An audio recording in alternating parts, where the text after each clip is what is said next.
আসসালামু আলাইকুম guys, Lutfa village cooking এ নতুন একটি পর্ব দেখার জন্য আপনাদের সবাইকে স্বাগতম জানাচ্ছি। আজকের পর্বে থাকছে সহজ ও মজাদার একটা নাস্তার রেসিপি। এই নাস্তাটা দেখতে যতটা সুন্দর, খেতেও হয় দুর্দান্ত। আশা করছি তোমাদের সবার খুবই ভালো লাগবে। তো বন্ধুরা, যদি ভালো লাগে অবশ্যই একটা লাইক দিয়ে সম্পূর্ণ ভিডিওটা কন্টিনিউ করবে। তো আজকের নাস্তাটা তৈরি করার জন্য প্রথমে লাগবে এখানে আলু। তো এখানে আমি বড় সাইজের একটা আলু সিদ্ধ করে গ্রেট করে নিয়েছি। তারপর নিচ্ছে এখানে পেঁয়াজটা একদম চিকন করে কেটে নিতে হবে। তারপর দিয়ে দিচ্ছি সামান্য একটু কাঁচামরিচ, যেহেতু এটা বাচ্চাদের জন্য তৈরি করছি তাই মরিচের পরিমাণটা একটু কমিয়ে দিচ্ছি। 1/4 টিস্পুন দিয়ে দিলাম গরম মশলা গুঁড়া। তারপর দিয়ে দিচ্ছি এখানে স্বাদ মতো লবণ। এখন এটাকে চটপটা করার জন্য দিয়ে দিব ম্যাগি স্বাদে ম্যাজিক মশলা। এই মশলাটা যদি যে কোনো নাস্তায় দেওয়া হয় এর স্বাদ কিন্তু দ্বিগুণ হয়ে যায়। তো এখন সব উপকরণগুলো দেওয়া হয়ে গেছে, ভালো করে একটু মিশিয়ে নিতে হবে। তো একটা চামচের সাহায্যে আমি ভালো করে একটু মিশিয়ে নিচ্ছি। এটা কিন্তু একটু সময় নিয়ে ভালো করে মিশিয়ে নিতে হবে, যাতে সব মশলাটা আলুর সাথে ভালো করে মিশে যায়।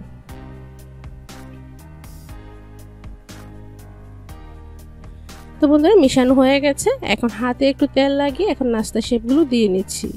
হাতে তেল লাগালে কিন্তু নাস্তাগুলো তৈরি করার সময় আলুগুলো হাতে লেগে যাবে না, নাস্তার শেপটা খুব সুন্দরভাবেই দেওয়া যাবে।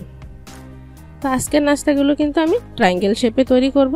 চাইলে কিন্তু তোমরা চারকোনা বা যে কোনো শেপে নাস্তাটা তৈরি করতে পারো। আর নাস্তার পুরুত্বটা কিন্তু একটু মোটা করে করতে হবে। তো তোমাদের বোঝার সুবিধার্থে আমি আরেকটা তৈরি করে দেখাচ্ছি। তো দেখো, এভাবেই কিন্তু সবগুলো নাস্তা প্রথমে আমি তৈরি করে নিব। তারপর বন্ধুরা, এখানে দ্বিতীয় স্টেপে লাগবে পাউরুটি। তুমি যত পিস নাস্তা তৈরি করবে ততটাই কিন্তু পাউরুটির পিসও লাগবে। তো এখন পাউরুটির পিসগুলো কিন্তু আমি নিয়ে একটা ছুরির সাহায্যে সাইডের ব্রাউন কালার অংশগুলো একটু কেটে নিব। এগুলো থাকলেও সমস্যা নাই, তবে দেখার সৌন্দর্যের জন্য কেটে নিলেই কিন্তু দেখতে নাস্তাটা খুবই সুন্দর দেখাবে। আর এই ব্রাউন কালার অংশগুলো কিন্তু ফেলে দিতে হবে না, এটা কিন্তু হালকা একটু টেলে ব্লেন্ডার করে নিলেই কিন্তু এটা ব্রেড স্ক্রাম হিসাবে তোমরা ব্যবহার করতে পারো।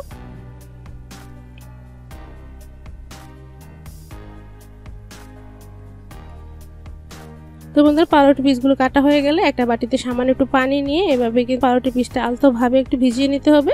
একদম বেশিক্ষণ ভিজিয়ে রাখা যাবে না, আলতোভাবে ভিজিয়ে দু হাতের মাঝখানে রেখে চেপে কিন্তু এক্সট্রা পানিটা এভাবে ঝরিয়ে নিতে হবে।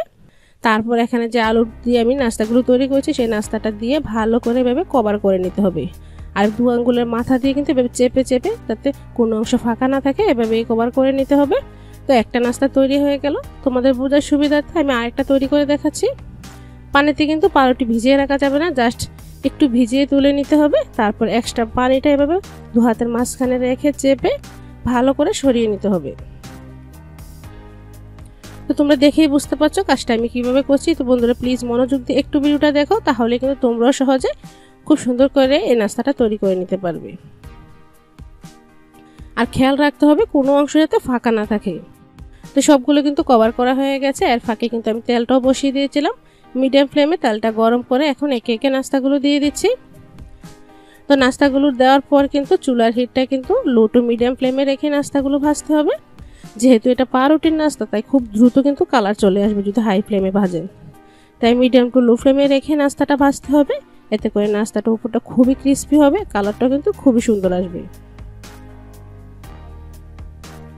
তো দেখো, উল্টে পাল্টে কিন্তু খুব সুন্দর একটা কালার করে আমি ভেজে নিয়েছি। এখন আমি তেল ছেঁকে তুলে নিচ্ছি। আর দেখেই বুঝতে পারছো নাস্তা কতটা পারফেক্ট হয়েছে, আর এক একটা নাস্তা ফুলে একদম ডাবল হয়ে গিয়েছে। তো দ্বিতীয় বেশি কিন্তু সেম প্রসেসে আমি নাস্তাগুলো ভেজে নিব। তো বন্ধুরা, তোমরা যদি আমার এই ছোট্ট ইউটিউব ফ্যামিলির কেউ নতুন বন্ধু হয়ে থাকো তাহলে অবশ্যই চ্যানেলটাকে সাবস্ক্রাইব করে রাখবে। আর ভিডিওটা যদি ভালো লাগে তাহলে ফ্রেন্ডস এন্ড ফ্যামিলির মাঝে বেশি বেশি শেয়ার করে দিবে। আর অবশ্যই ছোট্ট একটা কমেন্ট করে আমাকে জানাবে। তো আজ এখানে শেষ করছি, কিন্তু নেক্সট ভিডিওতে আবার দেখা হবে। আল্লাহ হাফেজ, আসসালামু আলাইকুম।